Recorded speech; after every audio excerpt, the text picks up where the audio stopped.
Hello from Canada. I have a few news items to share with you this week. Firstly, researchers at McMaster University in Ontario have been cowed into directly contradicting their own research findings on gender affirming care. Last fall, Dr. Gordon Guyatt, along with his team of researchers, released the findings of a systematic review on the evidence for gender affirming care that they had begun working on in 2021. Their findings were, of course, that the evidence that gender affirming medicine delivers psychological, psychiatric, or physical benefits to gender distressed children and youth, and whether such benefits outweigh the risks, was of low quality.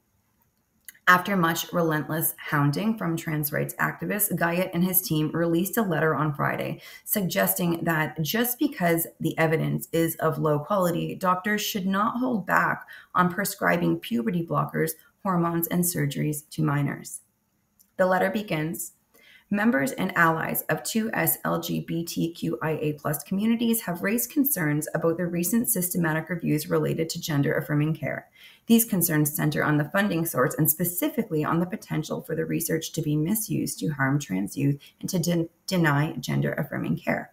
The letter also states, we are concerned our findings will be used to justify denying such care as puberty blockers and hormone replacement therapy to transgender individuals.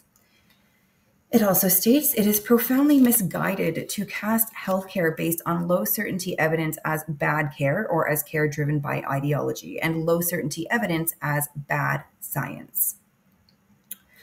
Many of the interventions we offer are based on low certainty evidence, and enlightened individuals often legitimately and wisely choose such interventions.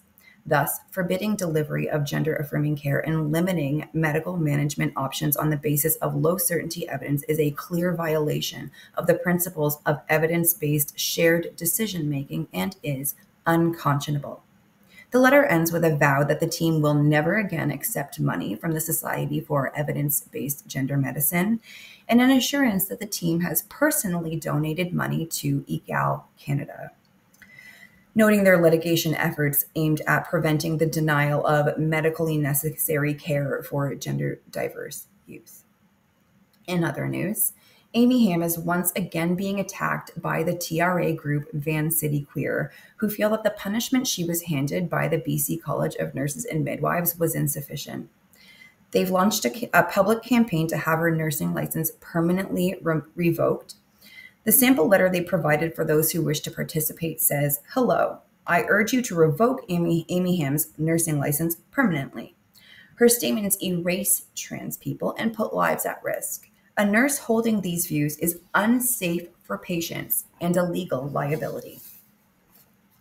Staying in BC, a Nanaimo mother has been banned from her child's school for refusing to remove a social media post she made sharing her opinion that staff members should not be wearing shirts at school featuring progress flags, especially in the wake of the recent shooting of Catholic school children in Minnesota. Bryony Dixon has been accused of violating the BC Human Rights Code and inciting violence against the staff member, whose face is heavily blurred in the photo Bryony posted showing the educator wearing a Nanaimo District School Board shirt with a large progress flag on it.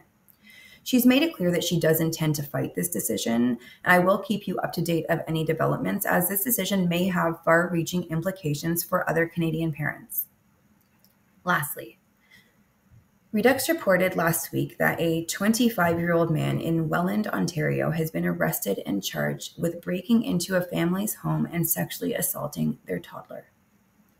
Daniel Senecal, who has been charged with aggravated sexual assault on a person under 16, assault/choking, break and enter, and sexual interference with a person under 16.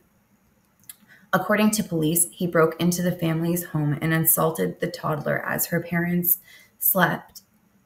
It seems he choked her so they would not hear her scream. The child was brought to an out-of-region hospital for advanced medical care, and she was in stable condition at the time of reporting. Senecal was also convicted of raping a 12-year-old boy in 2021, but spent only 18 months behind bars for that crime. Even though Senecal's Facebook states that he now goes by Danny, and his pronouns are she and her, the mainstream media have left that detail out of their reporting. While I'm glad to see that these crimes are not being reported as though they were committed by a woman, I'm anxious to find out whether Senecal will assert his female identity in court. In Ontario, he would likely be granted access to a female prison if he does so. And again, I will, of course, keep you up to date on this case. That's all the news I have for you today. Thank you.